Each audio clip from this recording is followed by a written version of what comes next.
Hello. तो आज हम करेंगे एक्सरसाइज 1.3 का क्वेश्चन नंबर 2। तो इसमें क्या कह रहा है ये, प्रूव दैट 3 + 2√5 इज इरेशनल। तो इस क्वेश्चन को हम कैसे सोल्व करेंगे, हम करेंगे कॉन्ट्राडिक्शन वाले मेथड से। तो कॉन्ट्राडिक्शन वाला मेथड कौन सा होता है आपका, कॉन्ट्राडिक्शन होता है कि जो चीज़ हम अज्यूम करके चले हैं, यानी कि जो चीज़ हम सोच के चले हैं लेकिन लास्ट में वो चीज़ होती नहीं। जैसे मैं मान लो किसी चीज़ के बारे में सोचता हूँ कि ये अच्छी है, और लेकिन बाद में मेरे को पता चलता है कि वो अच्छी नहीं थी, तो मैंने जो चीज़ सोची थी वो तो गलत साबित हो गई। तो उसे बोलते हैं कॉन्ट्राडिक्शन। तो अब इस क्वेश्चन में कैसे यूज करेंगे उस चीज को, हम इसको लेके चलेंगे कि ये रैशनल है, लेकिन लास्ट में हमारा निकलेगा कि ये रैशनल है ही नहीं। तो रैशनल नहीं है तो क्या दूसरा ऑप्शन क्या बचता है, ये इरेशनल है। तो हम इसको इस तरीके से करेंगे। तो अब देखो लेट करके चलते हैं, लेट अस अज्यूम यानी कि ये सोचते हैं कि जो 3 + 2√5 इज ए रैशनल नंबर, हम इसको एक रैशनल नंबर लेके चलते हैं। तो हमने ये सोच लिया कि ये रैशनल है। तो अगर ये रैशनल नंबर है तो ये p/q की फॉर्म में लिखा जा सकता है, आपको पता है। तो जो रैशनल नंबर होती है उसकी डेफिनेशन ये होती है कि इसको हम फ्रैक्शन में लिख सकते हैं, जहां पे जो डिनोमिनेटर है वो आपका नॉट इक्वल टू 0 आएगा एक तो, और जो a और b है ना, जो फ्रैक्शन वाले नंबर है वो आपके को प्राइम होते हैं, where a and b are coprime numbers. जो a और b है वो को प्राइम नंबर है और b is not equal to 0। तो अब देखो यहाँ पे 3 प्लस में है तो उधर जाके माइनस का हो जाएगा 2√5। इधर हम सिर्फ √5 को छोड़ेंगे, तो यहाँ पे जाके a/b -3। तो अब देखो ये फ्रैक्शन है, 3 के नीचे 1 लिख सकते हैं। तो अब ये क्या बन जाएगा हमारा, तो अब इनको कैसे करेंगे हम, अब इनका एलसीएम ले लेंगे। क्या बन जाएगा ये 2√5 इज इक्वल टू तो नीचे एलसीएम लेंगे तो b आ जाएगा, ऊपर आएगा a, यहाँ पे b को 1 से डिवाइड करेंगे तो b, और 3 से मल्टीप्लाई करेंगे तो 3b। तो ये हमारा एलसीएम लेने के बाद ये चीज आ गई। अब देखो यहाँ पे 2 जो है मल्टीप्लाई में, तो जाके डिवाइड में हो जाएगा। तो ये a -3b/2b आ गया। तो ये चीज आ गई हमारी। इसके बाद क्या करना है अब हमें, यहाँ पे देखो लेफ्ट साइड हमारा √5 है। तो हमने इससे पिछले क्वेश्चन में क्या प्रूव किया था कि √5 जो है वो इरेशनल है। तो लेकिन अब इसमें क्या निकल के आया हमारा कि ये √5 जो है रैशनल है। तो अब देखो कहीं ना कहीं कॉन्ट्राडिक्शन होने लग गया हमारा।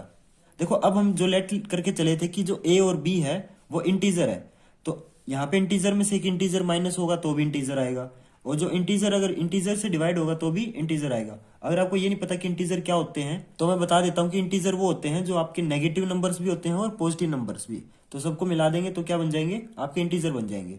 तो अब लिखेंगे because a and b are integers, कि अगर a और b इंटीजर है तो ये सारी चीज जो ये चीज है ये सारी आपकी इंटीजर हो जाएगी। सो a -3b/2b is also an integer. तो ये भी आपका इंटीजर हो गया, क्योंकि अगर इंटीजर को ऐड मल्टीप्लाई सब्ट्रैक्ट सब कुछ करते हैं तो भी आंसर इंटीजर ही आता है। तो ये भी सारा आपका इंटीजर हो गया। तो अब ये सारा इंटीजर आ रहा है, तो इंटीजर आपके क्या होते हैं, रैशनल नंबर होते हैं। तो ये आपका रैशनल नंबर भी हो गया, क्योंकि इंटीजर जितने भी हैं वो आपके सारे रैशनल है।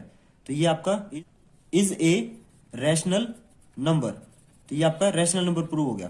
तो ये चीज लेके चले थे, लेकिन आपका √5 इरेशनल है।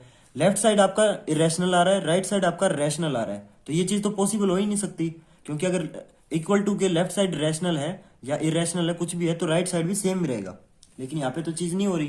तो यहाँ पे आता है हमारा कॉन्ट्राडिक्शन। तो ये चीज हमें क्या कह रही है कि जो राइट साइड है वो रैशनल है, तो √5 भी हमारा रैशनल हो जाएगा।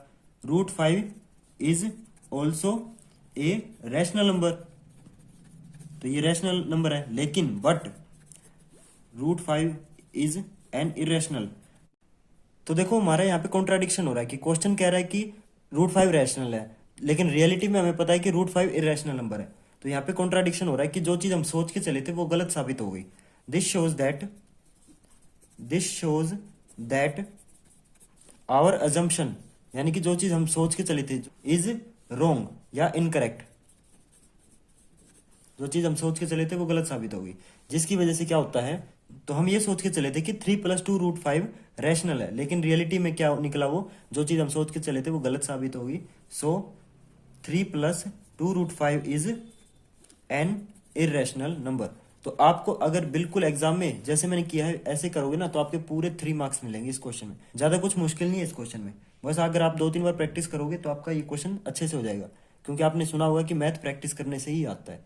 तो अगर आपको ये क्वेश्चन समझ आया अच्छे से तो आप इस वीडियो को लाइक कर सकते हो, और अगर आप 10th क्लास में हो तो आप इस चैनल को सब्सक्राइब कर सकते हो इसी टाइप की वीडियोस के लिए।